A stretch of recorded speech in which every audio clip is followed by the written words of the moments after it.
I don't think that there is a more obvious piece of advice to give to somebody who wants friends than be a friendly person. And you're going to find the people that you click with. And a lot of times we can just be so focused on our own lives and our own problems. And that's just human nature. But we need to make sure that we are caring for others. And when we care for others, people are going to want to be our friends as well. All right, Nathan, verse number 2.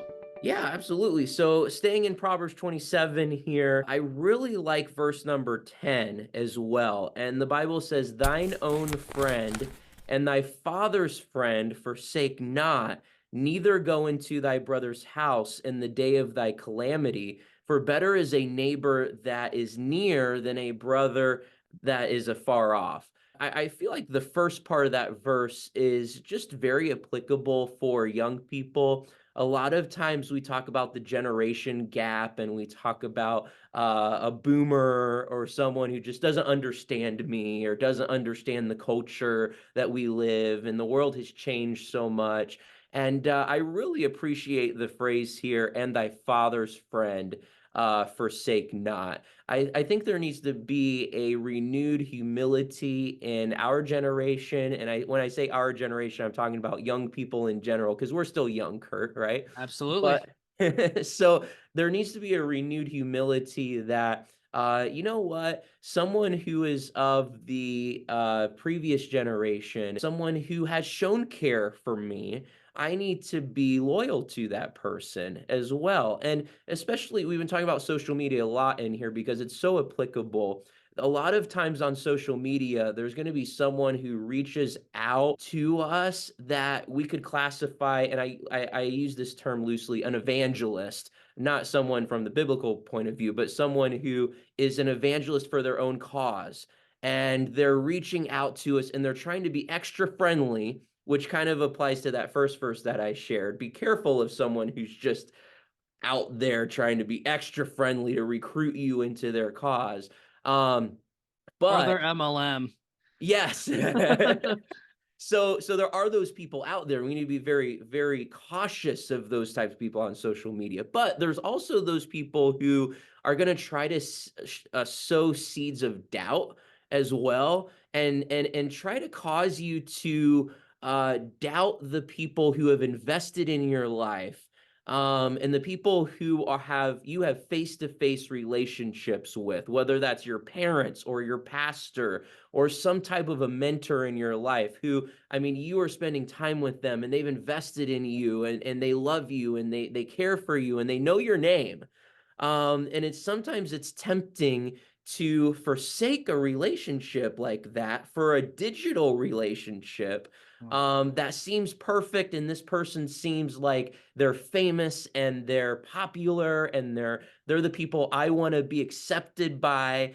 And a lot of times it's tempting as a teenager, and even people our age, to say, you know what, that guy who is invested in me, that guy who loves me, who cares about me, who knows my name, that guy really doesn't understand all of the nuances of this. And so I'm going to gravitate towards a guy that doesn't even know my name. Okay. Right. But if he does know my name, he doesn't care. He's just trying to recruit me into his cause.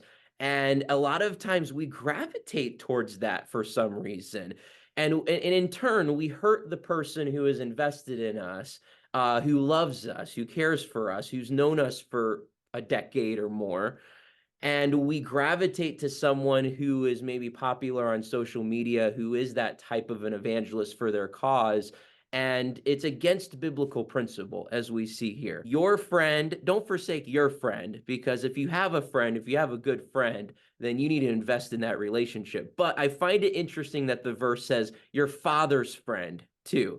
So not even my friend, but my dad's friend. That's someone who's older than me, who's investing in me. I want to make sure that I am being loyal to someone like that as well. And that's really where I feel like us as a younger generation, we've struggled with that.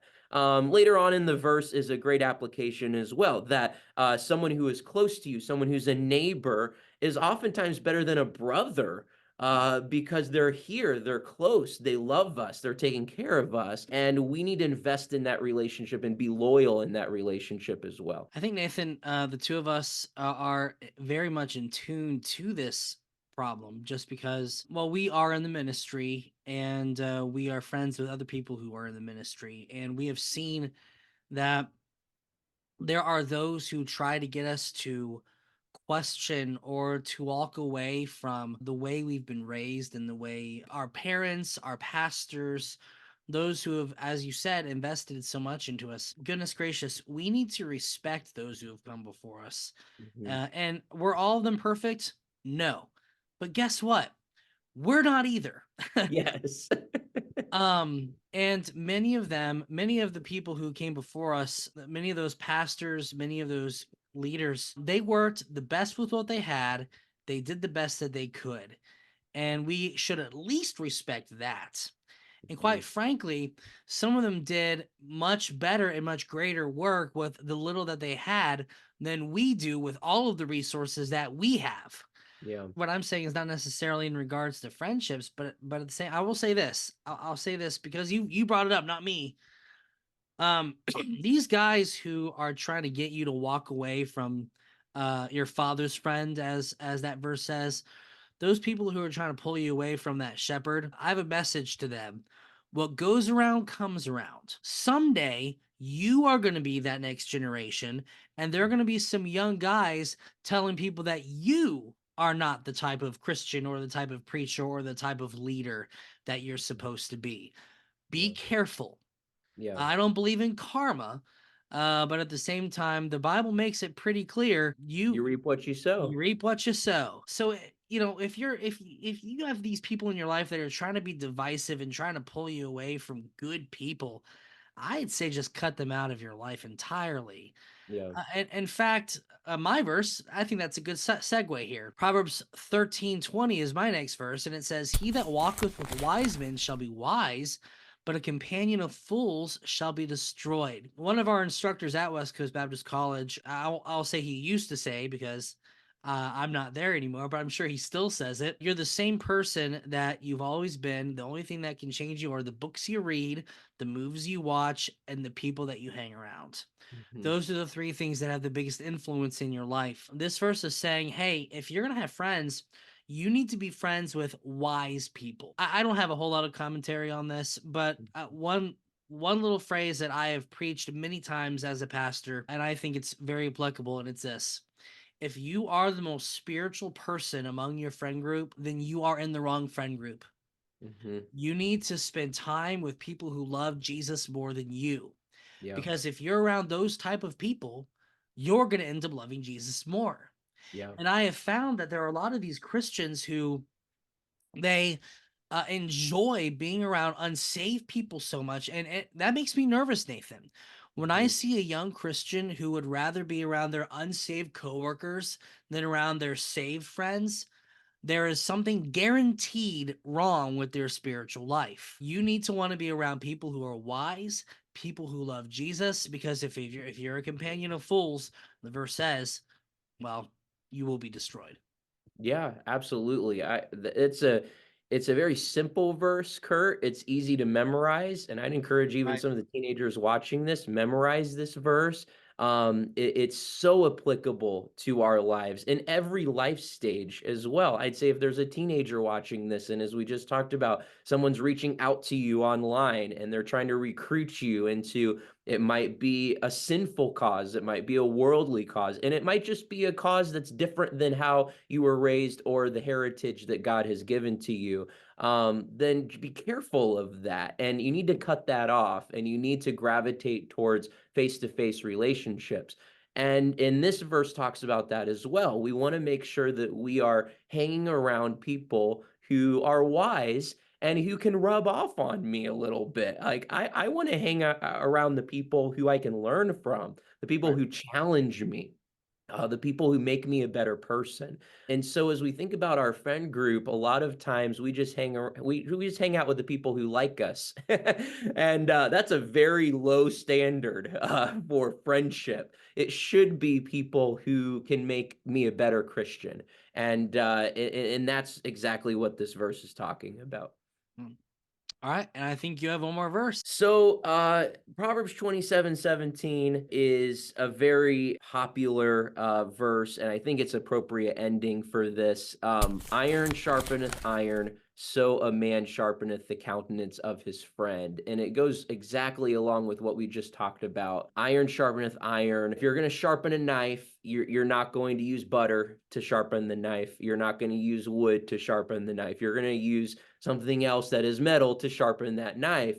And that's exactly how friendships work. And you know you are in a good friendship when there is iron sharpening iron, when you have someone who has the same cause, the same passion for serving the Lord, and you are sharpening each other and making each other a better Christian. That is the friendship that you want to look for. And Kurt, I'm going to throw in my fourth one, all right, because it goes along with that. So I'm going to Go cheat a ahead. little bit. But verse 6 here of the chapter says, "Faithful are the wounds of a friend, but the kisses of an enemy are deceitful." And it goes along exactly with the same concept there. The wounds of a friend who's willing to sharpen you, a friend who's willing to tell you, I probably wouldn't have said that.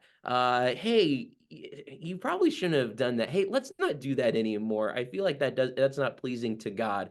Mm. That friend is the friend that you want to gravitate towards. And so many times we get offended, right? Kurt, we're like, I can't believe he said that to me. I can't believe that she would say that. But if you have a friend who's willing to speak the truth, to sharpen you, and to even wound you sometimes, that is a good friend because they love you so much. They are willing to speak the truth. The kisses of an enemy, someone who's willing to just praise you, as it comes back to the first verse that I gave, someone who's just praising and trying to recruit you, that is the person you need to watch out for. And so I feel like a lot of these verses go together in chapter 27, Kurt, and forgive me for throwing in my fourth one, but I just couldn't resist. No, that's all right. And my final one, I'm not going to add any commentary for sake of time for yours, but my final one is kind of the opposite of your last two verses, because that's Proverbs 22, 24, and 25, which says, "Make no friendship with an angry man, and with a furious man thou shalt not go, lest thou learn his ways and get a snare to thy soul." So, to Nathan's verse about iron sharpening iron, the truth is, you're going to be sharpened in one way or another, right? Going back to my last verse, he that walketh with wise men shall be wise. You walk with wise friends, you're going to be sharpened in the area of wisdom. If you walk with angry men, you are going to be, again, as it were, sharpened in the area of anger. So, be friendly to everyone, be nice to everyone. That's not what this verse is saying. However, don't spend your time, don't engage in a friendship with someone who is a furious, angry man, because what's going to happen is that anger is going to rub off on you, and you're going to become an angry person as well. And as we've already seen from previous episodes, anger, acting out in anger at least, is a sin. So, and that's not just applicable to angry people.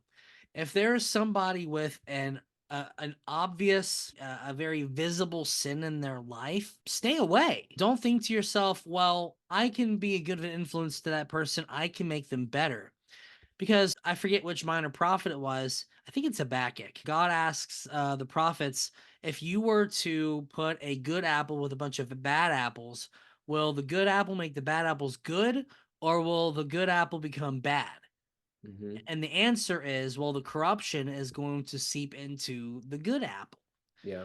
So don't hang around a bunch of angry, mean, sinful people to thinking to yourself, well, I can change them and I can be an influence for the better. Well, be an influence for the better. Do what's right, shine your light for Jesus.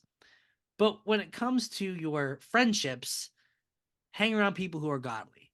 Hang Mhm. around people who are going to make you better. So, Yeah, yeah, exactly.